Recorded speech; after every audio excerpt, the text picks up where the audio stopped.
Hello, everybody. This is Chris Barron from Partnership for Learning in Ready, Washington. Today, we're going to talk to Ben Rarick, Executive Director of the State Board of Education.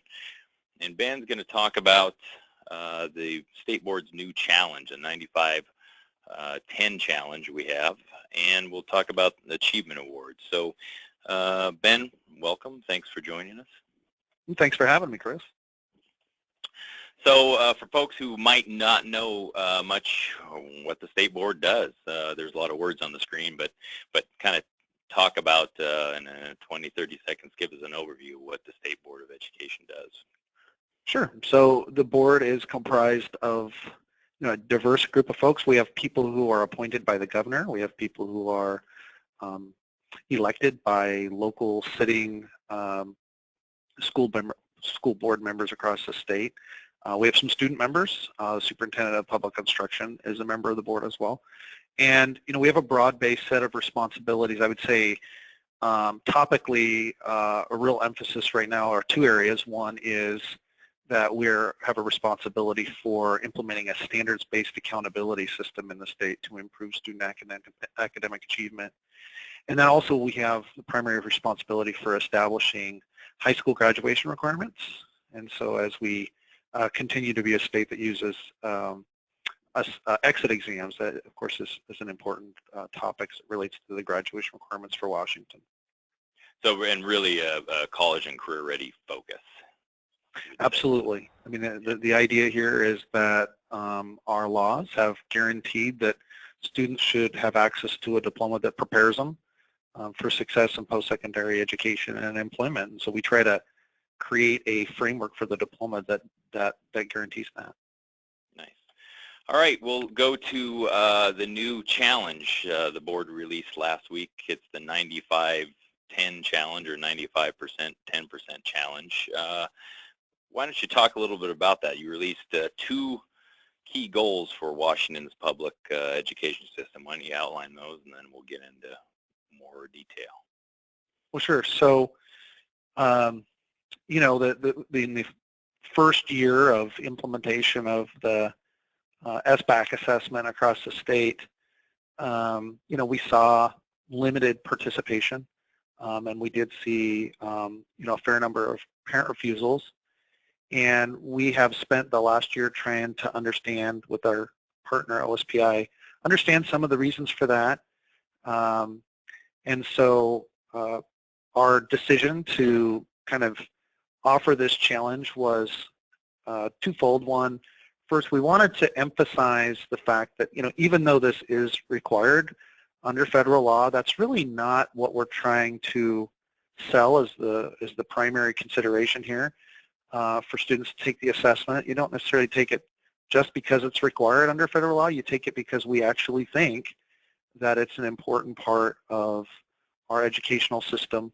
And so the 95% 10% challenge was premised on the idea that we're challenging all schools to meet the federal, what's called the PART rate requirement, the 95% participation rate requirement,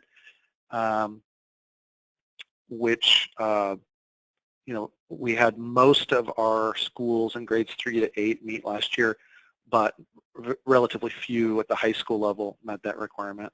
Yeah, and that's the 95% participation is required in the new Every Student Succeeds, or ESSA Act. That's right. That's right. That is a requirement.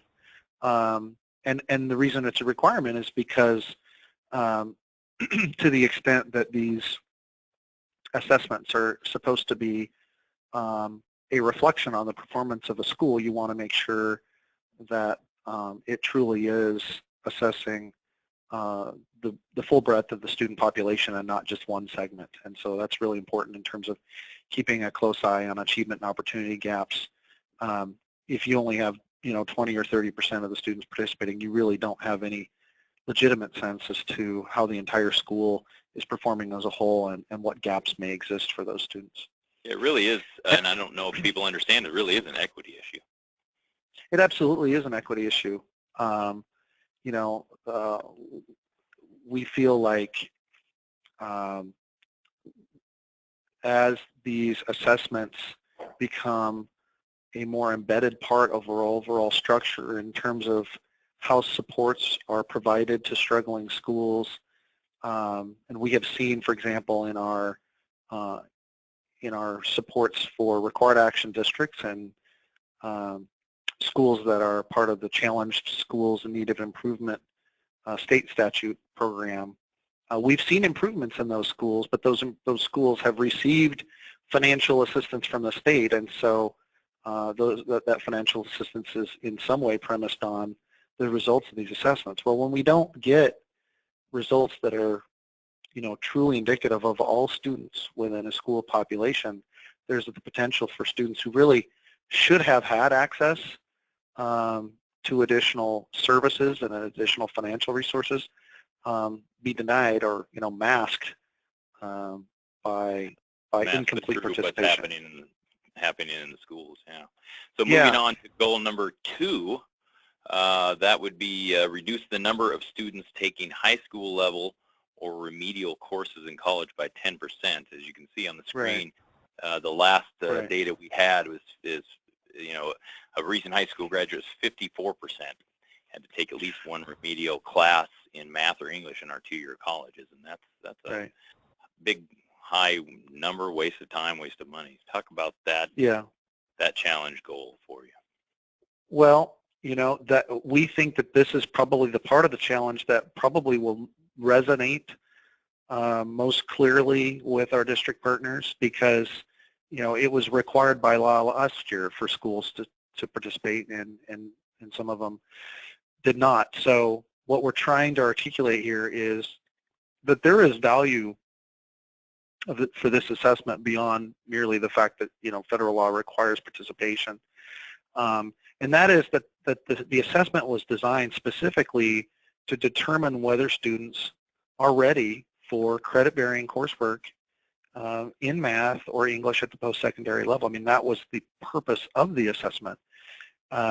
And so there are agreements in place across the state in our post-secondary landscape, whereby if students pass these assessments in English and language arts, they can be immediately placed into credit-bearing coursework, and they skip altogether the costly and time-consuming remedial classes that many of them were taking in the past. And so, and that's seen that very, number. that's very significant.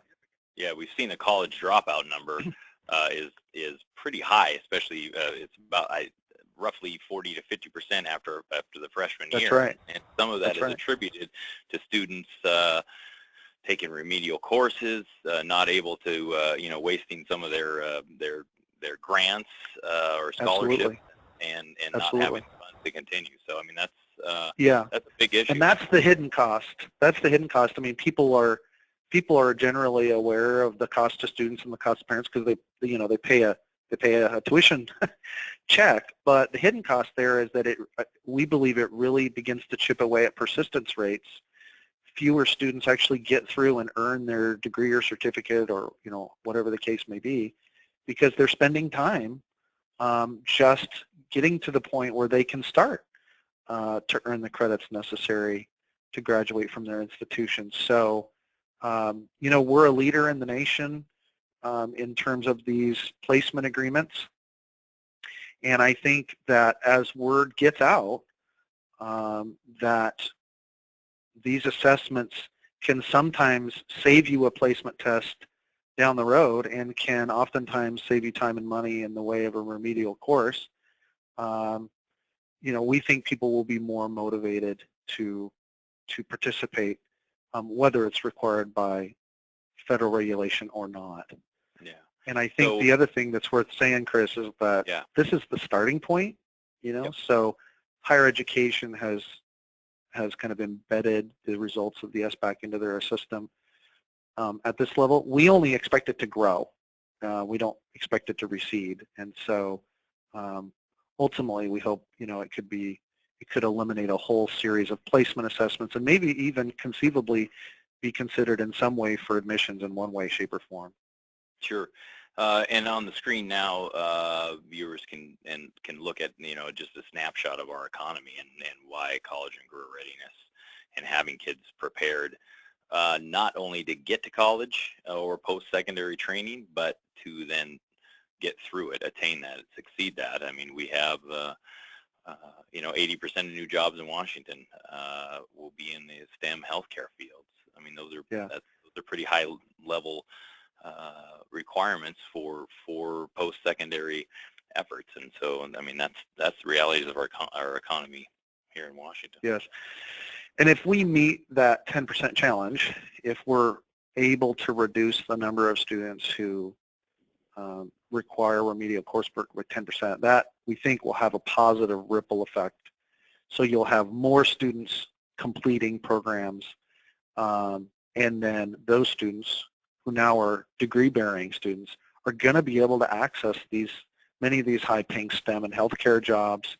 There's no better state really to live in when you're talking about high-paying STEM opportunities than in Washington. I mean, we're spending a lot of time and energy as a state importing our talent because we can't necessarily fill those jobs at home, and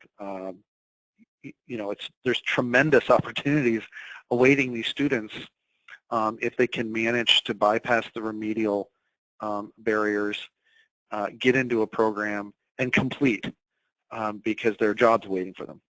Sure. One final topic we wanted to cover, State Board OSPI hand out achievement awards each year to schools around the state, and one aspect of the low participation last year in high schools is the fact that most people didn't meet one of the key participation, or didn't meet the key participation requirement for state assessments to be eligible. So you won't see probably many high schools receive achievement awards this year. Is that correct?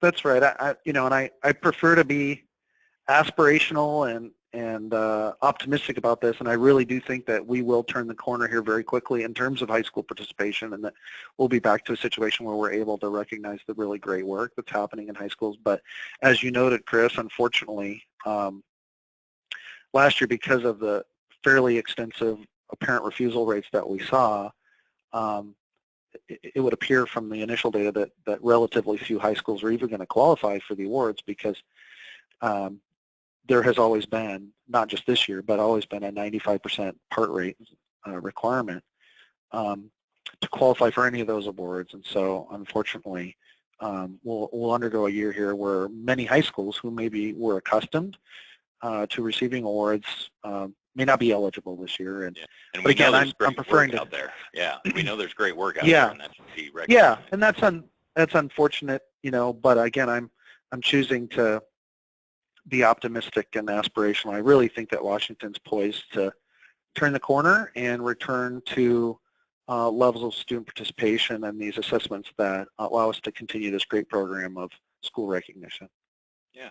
Well, Ben Rarick, Executive Director, State Board of Education, we appreciate your time on this. The challenge is great. We wish you great success, and the success in your challenge would be success for our state education system. So if you have any questions, you can see the websites on the screen, sbe.wa.gov and readywa.org. And Ben, we appreciate your time today. Hey, Chris, thanks for having me. All right, thank you.